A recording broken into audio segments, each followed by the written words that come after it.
T'Pring wants to spice things up with Spock. Captain Pike is Starfleet's Boy Scout.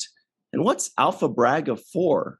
Hello, everybody, and welcome to the Seventh Rule with Cirroc Lofton. Hello, hello. My name is Ryan T. Husk, and today we're doing a review of Star Trek Strange New Worlds Season 1. Of course, we got to say Season 1 because we know there's going to be a bunch of seasons. Episode 7, The Serene Squall, written by Beau DeMayo and Sarah Tarkoff, directed by Sidney Freeland. How are you today, Cirroc? Doing well. Doing well. First of all, can I just point out that the actress that plays T'Pring, I don't remember if it was last episode or the one before, I was talking about how wowed I was by her acting. I was very pleased with her acting again, especially the scene in which Spock and Nurse Chapel made out, and she had that pain in her face that obviously a Vulcan is not supposed to show. And by that, I mean not just that the actor can't show the pain, the actor wants to show the pain behind the stoicism, because they do feel things, they just fight it. And I thought that she nailed it beautifully again.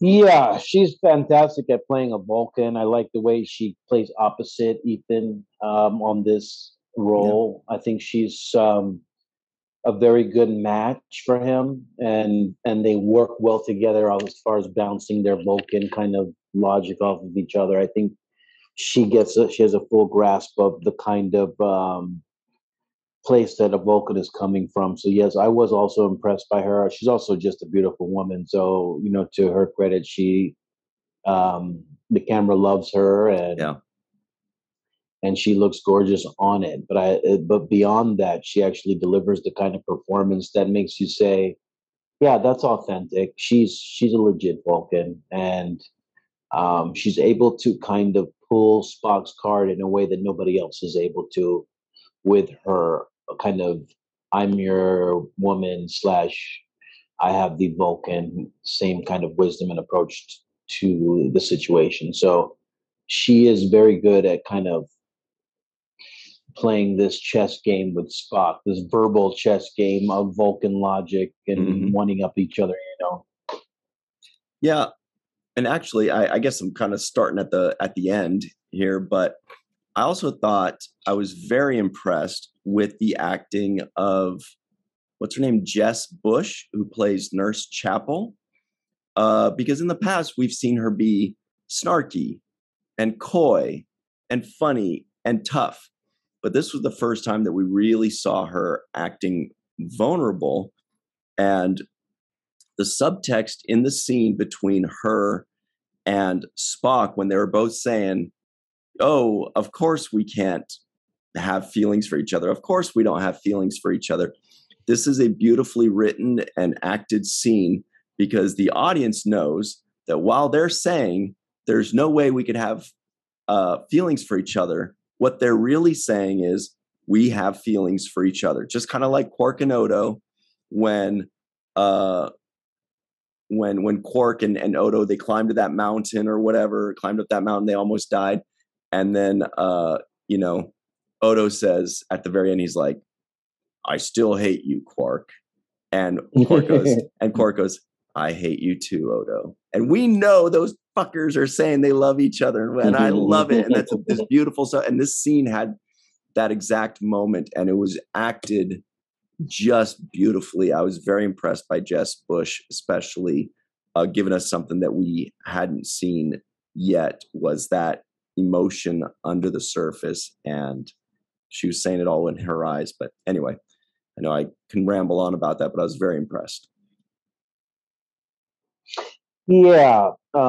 It's just not easy to create chemistry if it's not there. And when two actors are kind of forced together in a scene, if they're not really kind of attracted to each other, or there's some layer of attraction that there's subtext there, then it won't really play on camera. If they really, if this is not your type of person and they just completely just like don't turn you on in any type of way, then it's going to register on camera like that. But if there is an interaction, then there's this little subtle back and forth. There's this playfulness. There's that little charm, and there's all of this stuff that happens in subtext, and you can see that happening between Nurse Chapel and Spock in this episode. I thought it was really good. So you're saying that Jess and Ethan really secretly love each other? Well, it doesn't have to be like a secretly love each other, because it just means that there are qualities about you that I am attracted to, and I'm going to focus on those qualities for the sake of this scene and our trying to have this kind of miniature unannounced romance in this episode. Those are the things physically that I'm going to have to draw out of our relationship as human beings between each other as actors. So it's not necessarily that I have a crush on you. It just means that I'm going to force myself to have a crush on you by liking certain qualities about who you are as a person. And those things won't really happen unless there are qualities that I can find and pull from. And so that means that there are qualities about these people, these two actors, that each one is drawing from to say, I can use you as, I can make this attraction feel real. That's all I'm saying. Yeah. Actually, I remember real quick, the first play that I ever did as an actor, I could not fake it. And that was my own acting weakness. I was a brand new actor, but I was supposed to act attracted to this lady. We were doing the play called Closer, if you remember. It's like that movie Closer was adapted from it with like Clive Owen and Natalie Portman and whomever else. Anyway, and at one point she's like, she said, so called me out and said something like, "Can you pretend like you're attracted to me at all?" or something like that. And I was like, okay, I got to figure something out here. I have got to, because obviously it's showing, it's showing. And that's the worst thing you can do, because that's also throwing off her performance too, So that was what you don't want to do as an actor. What these two did is exactly what you do want to do, where it shows, where you're reading it, you're helping the other actor out by giving them that. But yeah, totally. It doesn't mean that you are personally want to hook up with them. It just means that you have to focus on the things that you are attracted to them about, right? It could be personality, it could be the way they say things, it could be their eyes, whatever it is. But there's something that you're focused on that you're saying, okay, I'm attracted to this person because of this energy that they put out. And clearly that they have this kind of chemistry where they're able to convincingly portray an attraction between each other on camera. Yeah.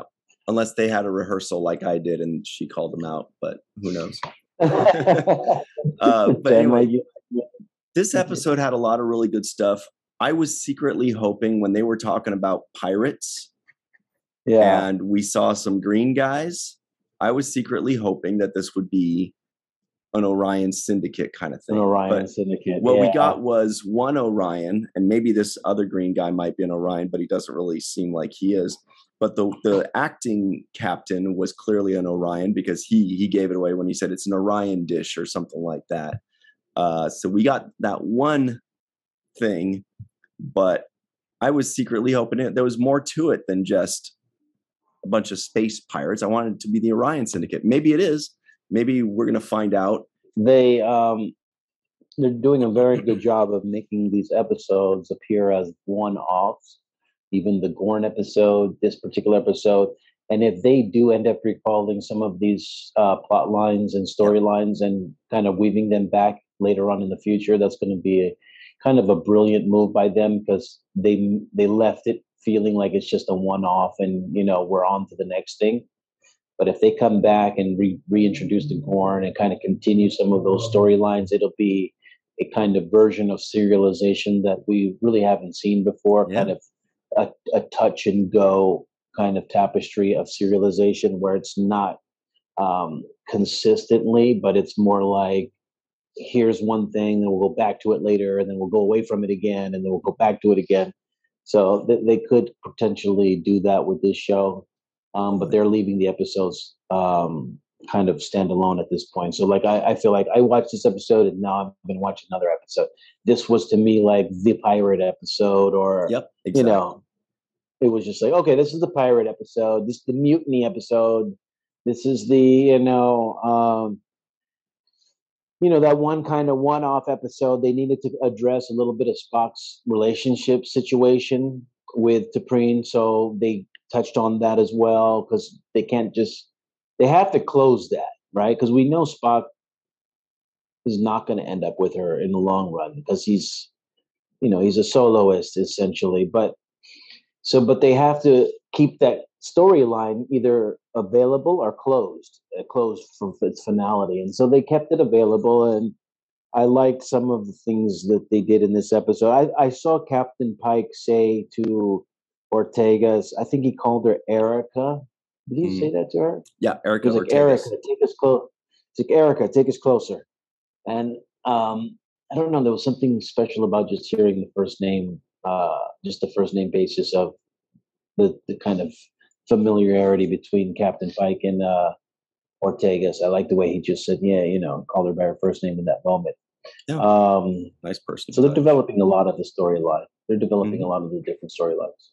And to your comment about the halfway serialization, I'm loving that, because that's kind of like they have these little tie-ins, and it's like the end of this episode could say "to be continued," ... but not next week. It's like, right, when maybe season 2, we don't know. But what's fun about that is that's how life works. You meet somebody, let's say on a job, you can't assume that the next job you do, you're going to see that same person. But somewhere, someday, that person might come back into your life, and you recognize them, and then it all comes back to that. I mean, so that's a very realistic way and method of storytelling. And it's also very interesting because we know that they're going to end up bringing him back. We're going to see Sybok again. Hey, everybody, we are back. We had a quick technical difficulty, but we are back to review this awesome episode. Where were we? We were talking about Zavarius, who is actually Sybok, Spock's brother. And we know he's coming back because there's no way that he's going to just get introduced for 5 seconds. Plus, that character, Sybok, was in the original series as well. So this is a known character that has been mentioned before. And apparently he is a legit bad guy here. Yeah. We'll see where that goes. They like to drop little nuggets for the future, which is another aspect of the show that I like. They give you a little hint here and there. They don't, that's their idea of serialization, is giving you a clue here and there about something that's going to come up later on. They did that with Mbenga and his daughter. They've given us a lot of clues about upcoming storylines that they're planning on tackling. Mm-hmm. And there were a few moments that I thought were great. One was when Pike says, I'm going to keep people off the auction block. That was one kind of like line that I liked, showing who he is as a character. Like, I don't care what it takes. We're going to go here and make sure that we save these people. That to me is an insight on Pike's character. Yeah. I did like that. I like the way Ortegas delivered the line when she says, it looks like a net, except made of lasers. I like the way she delivered that line. I thought it was pretty kick-ass. Mm-hmm. And speaking of kick-ass, Nurse Chapel did a little kicking ass in this episode as well, which was kind of tough. And I like to see her kind of get it in like that. I said, oh, she's really a badass. And, she knows how to rock it with that all white outfit and the hypo spray. Yeah, I liked it. So that was a good moment. Mm-hmm. So, and there was another character, by the way, Stone. I think that it sounded like T'Pring called him Stun, but I always thought it was pronounced Stone. That's Stonn. That was the guy that walked up to T'Pring on the planet. He was talking with her. He's also a character that is in the original series as well. So it was great to see a little reprisal there. Hopefully we'll see more of him. And I think he even had the same kind of hairdo, if I remember correctly. Like they had the silly off to the side hair. There was also something, I don't know if you noticed, but the plan that they had on the pirate ship that Pike and Una had, they're like, how about Alpha Braga 4? What does that make you think of? Brandon Braga? That's what I'm thinking. I'm like, what? That couldn't have been an accident, could it? No, I don't think so. Because usually they say Bravo. So Braga is probably a small little subtle insert there to a nod for Brandon Braga. Mm-hmm. I like the Irish kind of boss pirate that they had. Yeah. I don't know his name, but when I saw that the whole storyline was about how bad his cooking was, I was thinking of a T-shirt that said "Irish boss can't cook," but it's got to be his name, this particular character's name. Are you referencing is this a basketball reference? Right now, anybody that doesn't know what's going on right now, the fact that I said this is a basketball reference, you're going, how the shit can that be a basketball reference? That was not a basketball reference, right? But I bet you it was, wasn't it, Cirroc? It was. Well, because Steph Curry the other day was wearing a T-shirt that said Aisha Curry can't cook. And that's because the Boston crowd was heckling him by saying that, and they had T-shirts printed up. So he wore a shirt. She can't cook, and he said she can cook. Right. Sorry, don't leave, everybody. We've got the answer. We're still going to talk Star Trek. The answer is Remy. The name of the Orion acting captain was Remy. Yeah, and the guy behind me it was just called Weapons Pirate. Weapons Pirate. Yeah.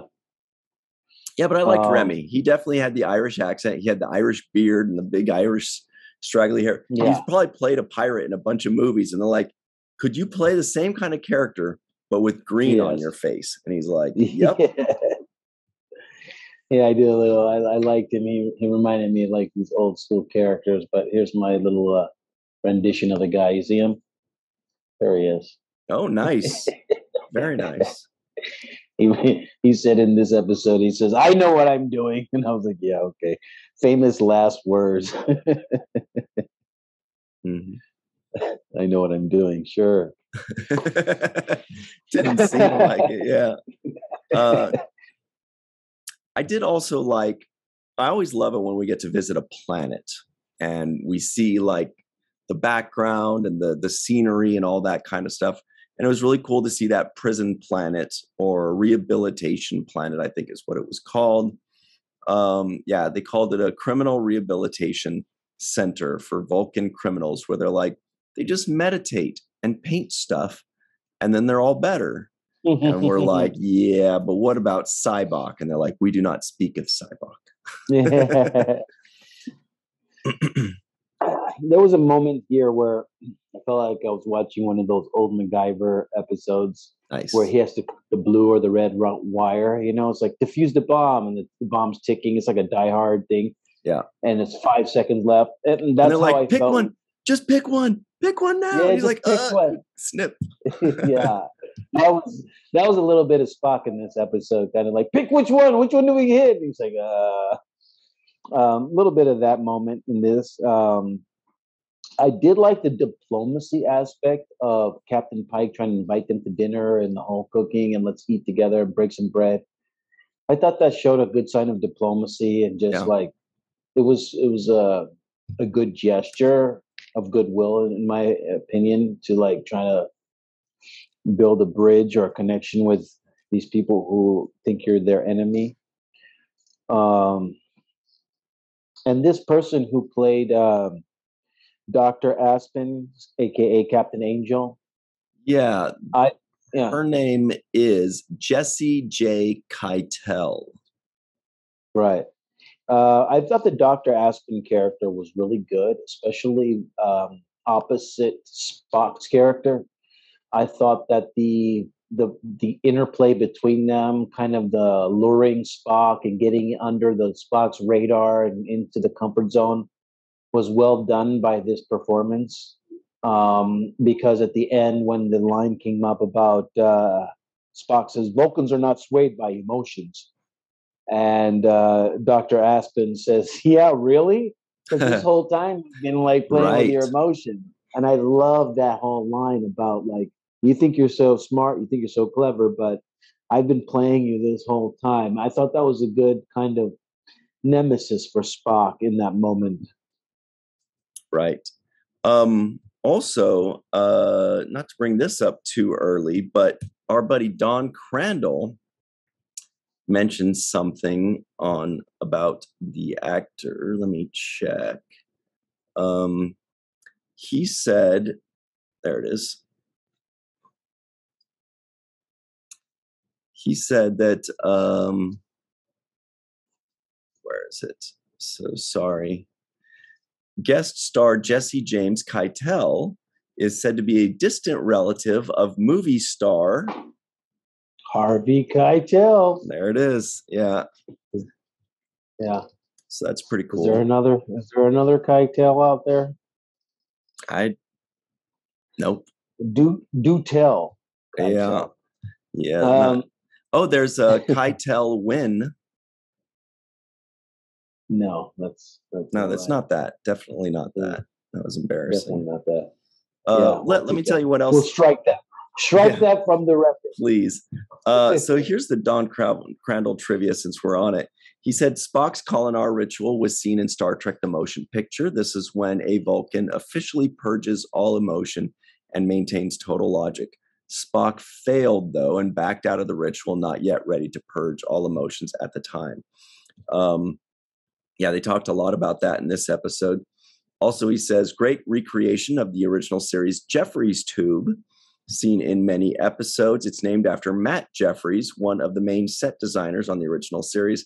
Later Star Trek shows continued to call these access tunnels Jeffries tubes as well. He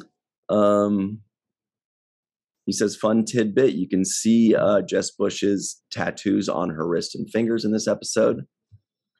I didn't see it. And he also mentions Alpha Braga 4, a nod to famed Trek writer and producer and now Orville writer Brandon Braga. Stone finally appears. He's a major original series character in Amok Time. If some SNW fans have not seen Amok Time, then maybe it's best I don't spoil how Stone fits into the Spock and T'Pring dynamic. Yeah, we've only had 55 years. I think you're allowed to spoil it by now, but so here is Stone and T'Pring in the original series. Check this out. Good picture sent in by him. So this is Stone right here. And this is T'Pring, right? Look how similar she looks. Pretty good, right? Good casting. And let me see. He had a lot of trivia I guess he's obsessed with Vulcans. That's good. In Amok Time, T'Pring reveals she's in love with Stone, will marry him, and formally renounces Spock as her betrothed. Actor Lawrence Montaigne reprises his Stone role in the independently produced Star Trek of Gods and Men. Cirroc may even remember him having shared scenes with him and Nichelle Nichols. This is what he looks like, Cirroc, in case you were wondering. Here he is here.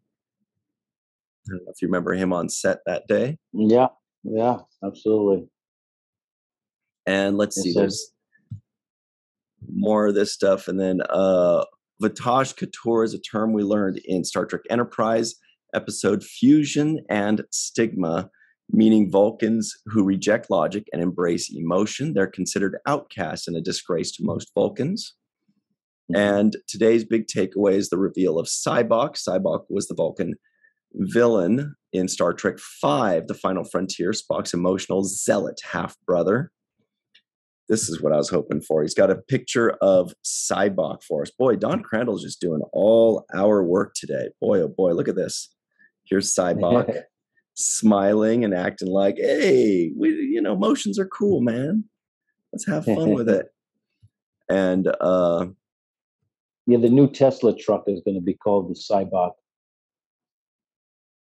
I don't get it. No, that's sorry. Never mind. So flat. Oh, bummer. And he says, I'm pretty sure this is the first time Cybok has been mentioned in a Star Trek show or film since the 1989 movie. It's never been acknowledged anywhere else. Like most Star Trek creators wanted to bury Star Trek V and every detail about it. Yeah, people say it wasn't a very good movie. Along with Star Trek Into Darkness, William Shatner's Star Trek V is usually regarded by Trekkies as a bad movie. So 33 years later, Star Trek V is finally getting some love and acknowledgement. By the way, Cirroc also worked with the original T'Pring, Arlene Martel, in Star Trek of Gods and Men. This was with you and Nichelle Nichols and Tim Russ. Check this out. There she was. And there's Nichelle. Wow. Yeah. That's the original T'Pring. And yeah, that's the original. And for good measure, everybody who's dying to know, this is what Cirroc looked like as a half Vulcan on that film. All right. Lots of good stuff by Don Crandall. Thanks for sending that stuff in for us. Thanks, Don. Yeah. There was a moment, they dealt with love in this episode, a lot of kind of touching on that subject. Spock analyzing his feelings and emotions with Brain and all of those various issues. But one of the things that I liked in this episode was the line when it said, "Love is the only thing that makes the cold loneliness of space bearable." That was a line from Dr. Aspen, right? Yeah. That was a good one. It was a good line. It was a good line. Mm-hmm. Yeah, there are a lot of really good lines. I thought, like, I really liked M'Benga when he had like the straight delivery when Pike says something crazy like, whatever he says when he's in captivity, and who was it? Ortega looks at M'Benga and says, "Are you sure that thing's not broken?" Because M'Benga had just scanned him. He's like, "He's fine." And then Pike said something crazy. She's like, "Are you sure that thing's not broken?" And he goes, "Let me check." And he looks at you. I don't know why that cracked me up, but that was a good one. There are a lot of fun lines. I also like the line when Pike tells Ortega to, take us in, and she's like, first date close or third date? No, first base or third base. And then he said, "Oh no, you're right. It was first date or third date because he said blind date." You're right. Yeah. Yeah, and I like that little whole exchange between the two of them. Felt good. Also, I thought it was very clever when T'Pring says, "Spock, you're failing to communicate effectively." The way these guys talk just cracks me up. Like, or when Una, another one. This was all in the delivery at the end when Pike is trying to talk like a pirate, and she goes, and she's like smiling, kind of regular, and she goes, "Please stop." I had to watch that twice. That was perfect delivery, and we've all heard that before, where they're like, just like, "Please stop, just please." That's enough. That was delivered beautifully. Very good. And then Pike's reaction to her saying that was actually good. Really good moment. And we all know, by the way, that Talk Like a Pirate Day is September 19th. September 19th is actually officially Talk Like a Pirate Day.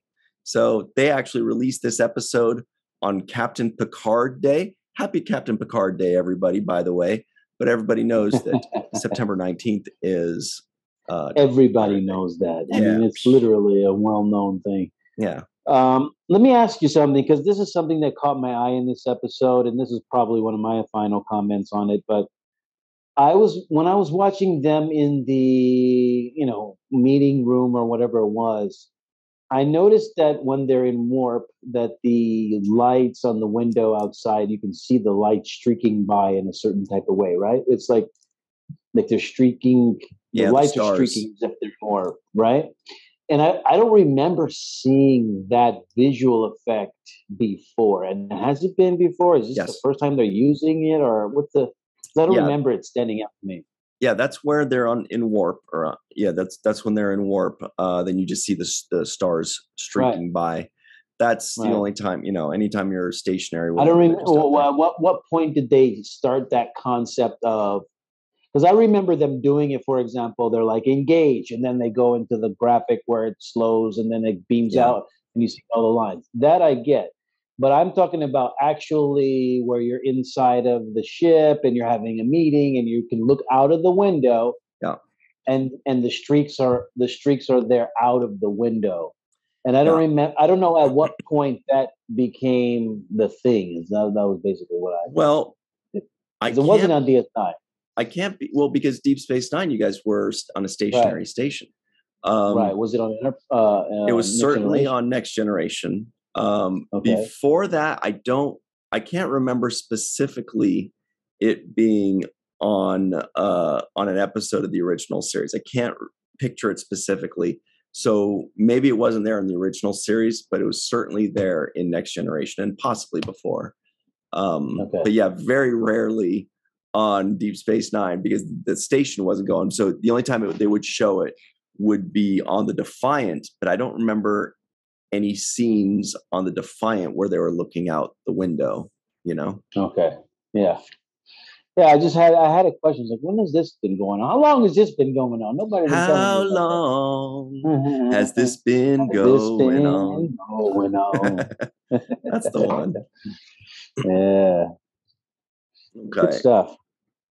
Yeah. Also, really quickly, two lines I also liked. One was when Pike says, "Get the hell out of my chair," when he fires on his own ship. Yes. And then he told Ortegas also, "Can you fire gently?" She's like, what the hell does gently mean? I don't even how do you, how do you shoot a gun gently? Yes. And then she even said that, like, how do I do that gently? What's that even mean? Yeah. I also enjoyed it when they said, when Spock says, that is merely genetics. I was raised on Vulcan, to which the response was, and that's geography. Very funny, very clever. The first 20 minutes of this episode felt to me like I was watching Discovery, honestly. And that's a line that felt like a Discovery line a little bit to me. Definitely the first 15, 20, 25 minutes felt like I was watching a Discovery episode. And then it's hard to say it felt like watching a Strange New Worlds episode because we're still figuring out what that feels like. But certainly the campiness of it brought us back, especially at the end when Pike and them, they're like winning the battle, they're doing their thing. And then they show behind them, there's all these guys. They're like, well, the mutiny's kind of still going. We didn't really wait until the ship was fully taken over yet. So that was that felt very, like original series, campy, funny. It's very charming. I thought that was great. Yeah, the other thing I liked as well was the whole Boy Scout reference. He's like, it's in his file. It's in your file. You're a Boy Scout. It's in your file. I thought that was kind of funny. I'm not a Boy Scout. But he kind of is, though, isn't he? He is, yeah. He kind of is. Yeah. Well, and somebody brought up something, which was, where's Hemmer? I don't know where Hemmer is. I haven't seen him in a few episodes. Yeah. We haven't been seeing Hemmer. And also, we didn't get to see any Kyle. I was very sad to know there was no Kyle this week. So I was pretty livid that there was no Kyle. I'm going to be honest. You miss Kyle. Yeah, well, it's mutual. He misses me too. He misses you too. Okay. I get it. Yeah, but it's I guess Hemmer's going to be not like in every episode like everybody else is. Apparently, you can't give us a character that fresh and not develop on them a little bit. It's just I don't know. I don't know why these shows do that. They've given us more to Preen, who's not even on the ship with them. right? Then they have given us Hemmer, who's supposedly on the ship. So I don't Actually, know. maybe we didn't see any Uhura today either. No, we didn't see Uhura. I So didn't that's see two. her. But I am missing Hemmer, and I still need Ortega's backstory. It's not enough for her to be really funny and witty in different Yeah. moments. Because Yeah, we need more than that. I need more. I want to know, where do you come from? What's your story? What's on your mind? Maybe you grew up in a great household and everything's perfect in your life, and there's no drama or anything crazy that happened to you in your life. You just always wanted to be Starfleet, and and now you are, and that could be cool. It doesn't That's always still have to be. that's still a Yeah, it doesn't story. have to Yep. always be like, I was kidnapped by Bolians and now I have to pay back. It's okay if it's just a regular, like, good old fashioned. My dad was in Starfleet, and now I'm going to do it too. And do you know who my dad was? He was Admiral Ortega's from the USS da da da da, and there might be backstory in that way. You know what I mean? It doesn't always have to be a tragic thing. It could be like tradition, and Yeah, I'm trying to absolutely. live in my footsteps of family. So I just want to see more Ortega's storyline, because it's not fair to have this character being relating to all these people and not have development as well for their own growth. However, I will not have you sully the Bolians. They don't kidnap people. Bolians are a very nice blue race with a bisecting ridge, and they are very competitive people. I know this because I've read up on them, but I've never heard any reports of them kidnapping people. So no kidnappings. Okay. What about dog nappings? Possible. maybe that, yeah. Well, I think that's about it for us this week. This was a very fun episode for me. A lot of, a few new characters brought in, a few reintroductions of characters from the original series, which was great. It had to do with pirates, which is always fun, and we will have to revisit it on September 19th. Talk like a pirate day. No, oh yeah, way then. We get to get that. That's only like 3 months. Yeah. Okay. But before we go, we would like to give a very special thanks to Homer Frizzell, Dr. Marie Segal, Eve England, Yvette Blackmon, Carmen, a.k.a. Skillet, Tim Baum, a.k.a. Grandpa One, a.k.a. Bubbles, TJ, Jackson-Bey out in Missouri, Bill, Victor Arucan,